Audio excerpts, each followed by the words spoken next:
Buenas noches. Voy a hablar sobre la protección integral, responsabilidad de crianza y marco legal de niños, niñas y adolescentes. Bienvenido a este espacio de análisis legal y social donde discutiremos uno de los pilares vitales para nuestro futuro como sociedad, el régimen jurídico y civil que garantiza la protección integral de niños, niñas y adolescentes. Durante esta exposición examinaremos desde la responsabilidad parental y los roles familiares dentro de la legislación venezolana hasta la evaluación de casos reales y ficcionales de las acciones tomadas por los organismos estatales cuando los derechos de un menor están amenazados. El propósito de esta materia es suministrar información clara, concisa e imparcial acerca de los deberes, derechos y procedimientos gubernamentales previstos en la LOCNA y Código Civil. Comprender que no solo es una obligación de ley, pero también un compromiso social absolutamente necesario, la protección infantil. La responsabilidad de la crianza, roles y bases legales. La responsabilidad de la crianza es una obligación compartida, justa e irrenunciable del padre y de la madre. Esta responsabilidad tiene como objetivo proveer amor, proporcionar alimentos, educar y proteger a los niños, niñas y adolescentes para asegurarles un desarrollo equilibrado. Los hijos desempeñan un papel activo y participativo dentro de la familia nuclear. No son meros objetos de atención, sino sujetos con derechos capaces de hablar por sí mismos conforme a sus propios procesos evolutivos en el marco jurídico venezolano. Esta institución está protegida fundamentalmente por la Constitución de la República Bolivariana de Venezuela y específicamente por la Ley Orgánica para la Protección de Niños, Niñas y Adolescentes, LOCNA. Esta ley establece la obligación de manutención y responsabilidad de crianza como pilares de la patria potestad cuando los padres o representantes legales y no legales carecen de cumplir esta responsabilidad, causando una crianza negligente, autoritaria o ausente. Se amenaza el interés superior del menor.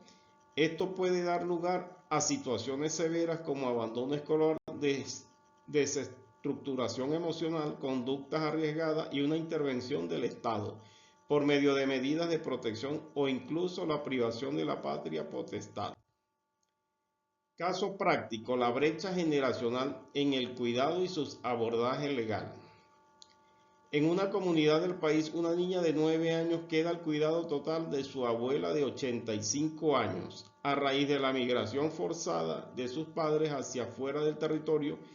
Esto genera un entorno de altísima vulnerabilidad porque la adulta mayor es muy débil y la falta de diferencia de edad hace imposible prestar una supervisión adecuada al crecimiento escolar y emocional de la niña.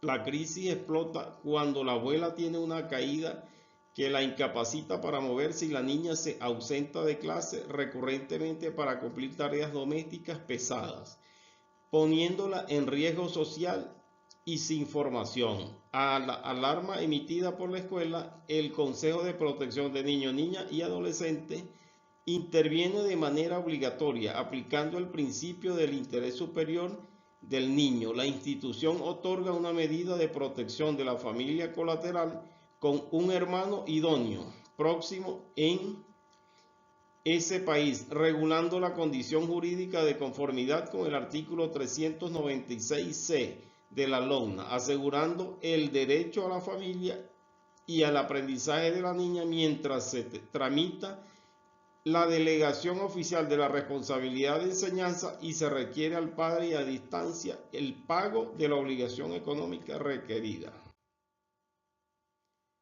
La protección integral de niños, niñas y adolescentes es el conjunto de políticas, planes, programas y acciones que ejecutan el Estado, la familia y la sociedad para garantizar el goce pleno y efectivo de los derechos de todos los menores de edad.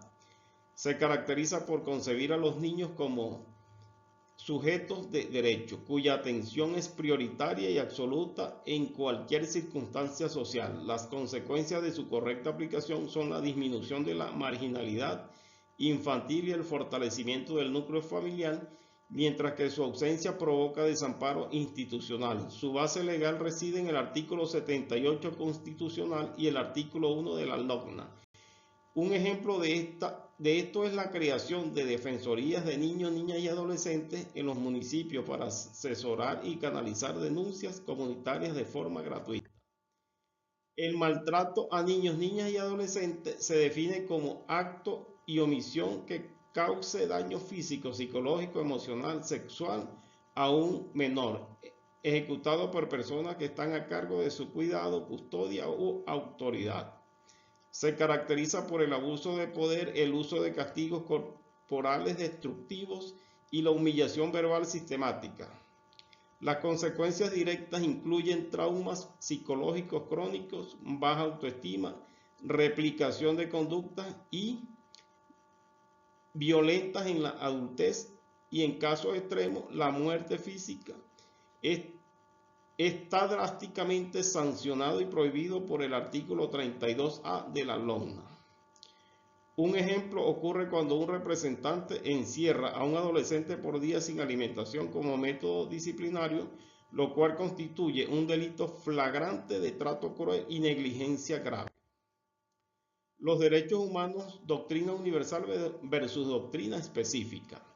La doctrina universal concibe los derechos humanos de forma general e inherente a cualquier persona por el simple hecho de existir, sin distinción de edad. Por su parte, la doctrina específica de la infancia reconoce que los niños, por encontrarse en una etapa de desarrollo físico-mental, requieren un catálogo de derechos especiales y una protección reforzada y prioritaria. Ambos enfoques se caracterizan por los principios de universalidad, indivisibilidad y progresividad, trayendo como beneficios el diseño de leyes internacionales focalizadas. Se fundamentan en la Declaración Universal de los Derechos Humanos y la Convención sobre los Derechos del Niño. Un ejemplo es que mientras un adulto tiene derecho al trabajo digno, doctrina universal, el niño tiene derecho específico y preferente a ser protegido contra la explotación económica y el trabajo infantil. La obligación de manutención es el deber legal y moral que tienen los padres de suministrar a sus hijos lo necesario para su sustento, vestido, habitación, educación, recreación, asistencia médica, de acuerdo con la capacidad económica del obligado y las necesidades del beneficiario. Se caracterizan por ser de orden público, recíproca, intransmisible y no compensable en el tiempo. El beneficio principal es la preservación de la calidad de vida y el desarrollo material del menor, evitando que quede desamparado tras la separación de los progenitores. Encuentran su basamento legal en los artículos 365 al 369 de la LOGNA. Un ejemplo se evidencia cuando un tribunal de protección fija una pensión mensual obligatoria calculada en salarios u otra unidad de valor a un progenitor que no convive con el menor, asegurando el pago directo de la matrícula escolar. Análisis del caso accidente en establecimiento comercial San Juan de los Morros. El accidente en San Juan de los Morros implica la responsabilidad civil de los dueños del comercio según el artículo 1193 del Código Civil por la obligación de asegurar sus instalaciones teniendo en cuenta el derecho a la integridad física del menor, garantizado por la LOGNA, artículos 8 y 32, junto con una posible agravante por la falta de supervisión del mismo por parte de su tutor para abordar esta controversia integralmente. La solución más acertada sería buscar un proceso de mediación en los tribunales de protección de niños, niñas y adolescentes o aceptar un acuerdo reparable directamente donde el negocio se encargue de las tarifas médicas y recuperación del menor basándose en la responsabilidad subjetiva del responsable, mientras que la Fiscalía revise las condiciones técnicas de seguridad del local para reformular el mobiliario público y asegurar medidas preventivas contra nuevas negligencias estructurales. Procedimientos y recursos de la protección integral, conciliación y mediación. El sistema de protección integral opera a través de procedimientos administrativos y judiciales diseñados para restituir rápidamente los derechos vulnerados de los menores. En el ámbito de los medios alternativos de solución de controversias, la mediación es una fase obligatoria en los procesos judiciales de protección, como la determinación de convivencia o manutención, gestionada por un mediador del tribunal, buscando que las partes involucradas, padres u otros representantes, lleguen a un acuerdo voluntario sin pasar por un juicio largo. La conciliación también se emplea por cierta frecuencia en la vía administrativa ante la Defensoría o los consejos de protección para resolver disputas diarias de convivencia. Los dos métodos mencionados se caracterizan por la confidencialidad, la oralidad, la rapidez y el objetivo de restaurar paz familiar, evitando el estrés emocional del menor. Las bases legales de estos procedimientos se encuentran claramente definidas en los artículos 450 al 489 de la LOCNA, lo que establece el precedente prioritario de los acuerdos concertados sobre decisiones judiciales impuestas. Caso práctico de aplicación de procedimientos y recursos de protección. En un municipio del país, dos progenitores separados en ausencia legal entran en una grave confrontación debido a que uno de ellos restringe constantemente la relación de contacto con su hijo de 6 años mediante conductas personales de la época. El padre afectado presenta a la Defensoría de Niños, Niñas y Adolescentes de la localidad para pedir intervención debido a que no tiene acceso a sus contactos físicos ni telefónicos. La Defensoría llama a los padres a una audiencia de conciliación. En esta consulta formal y privada, ambos padres reciben una orientación familiar y confirman un acuerdo estableciendo un programa de visitas y llamadas telefónicas previamente definido. Dicho convenio de conciliación se vuelve obligatorio legalmente según las funciones conferidas a la Defensoría de la Infancia, garantizando que el menor pueda alcanzar una balanza social y emocional de modo pacífico, veloz y sin necesidad de iniciar costoso pleito judicial en tribunales de protección. Aspectos generales de la convivencia familiar. La convivencia familiar es el derecho y el deber que tienen los niños, niñas y adolescentes de mantener relaciones personales y contacto directo con su padre, madre y demás parientes. Incluso cuando exista separación entre los progenitores, se caracteriza por ser un derecho fundamental del menor, no del adulto, destinado a preservar los vínculos efectivos e identitarios.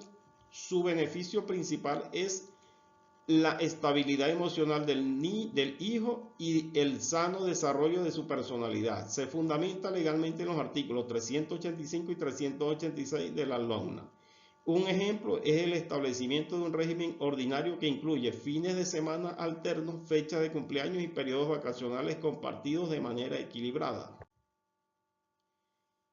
Custodia de padre y madre. La custodia designa la gestión y cuidado diario del niño, lo que puede recaer únicamente en uno de los padres, quien será quien ejerza las funciones propias de la guarda, o bien puede compartir estas funciones con su pareja. La tarea requiere una planificación y manejo del hogar que mantenga el horario educativo del niño. Su principal beneficio reside en garantizar un ambiente seguro, ordenado y estable, favorable al desarrollo cotidiano del menor. En términos legales, esta figura se expone en el artículo 360 de la LOCNA. Por ejemplo, el juicio decide que la madre tenga la custodia total por causa del horario laboral del padre, fijando también un sistema de convivencia familiar amplio al favor de este. Esto permite mantener la unidad del vínculo familiar paterno-filial. Forma de fijar la convivencia familiar. La fijación del régimen de convivencia puede realizarse por mutuo acuerdo entre el padre y la madre mediante un convenio debidamente homologado o de forma judicial mediante una sentencia dictada por un juez de mediación y sustanciación de protección. Se caracteriza por ser flexible, personalizada y adaptada a la edad. necesidades del menor y horarios laborales de los adultos. El beneficio de su correcta fijación es la eliminación de la incertidumbre y los conflictos constantes entre los padres. Se basa legalmente en los artículos 387 y 388 de la LOGNA. Un ejemplo es la firma de un acuerdo formal en un tribunal de protección, donde se especifica detalladamente que el padre retirará al niño del colegio los viernes y lo retornará los domingos a las 6 de la tarde. También compartir los días feriados como Navidades y vacaciones escolares. Limitaciones del régimen de convivencia familiar. Estas son las limitaciones temporales o definitivas impuestas por el juez sobre los intercambios directos entre el menor y el padre no posee la custodia. Cuando se pruebe que esta interacción genera un riesgo imparable de daño para la vida, la salud o la integridad del niño, es una medida extraordinariamente restrictiva que puede modificarse por un juez y que se debe cumplir rigurosamente.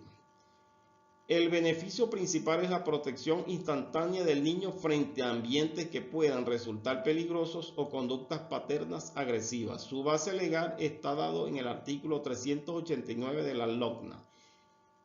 En un caso particular, la suspensión de los contactos nocturnos y asignación de visitas únicamente supervisadas en el lugar del tribunal debido a problemas reconocidos de dependencia severa o violencia por parte del padre visitante.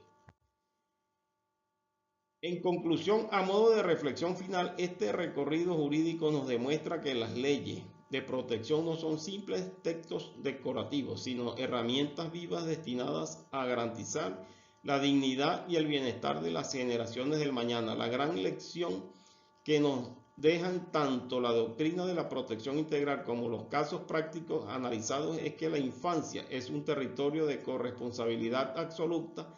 Ni el Estado puede sustituir por completo el efecto y la guía del núcleo familiar, ni la familia puede operar al margen de la seguridad y supervisión del ordenamiento legal.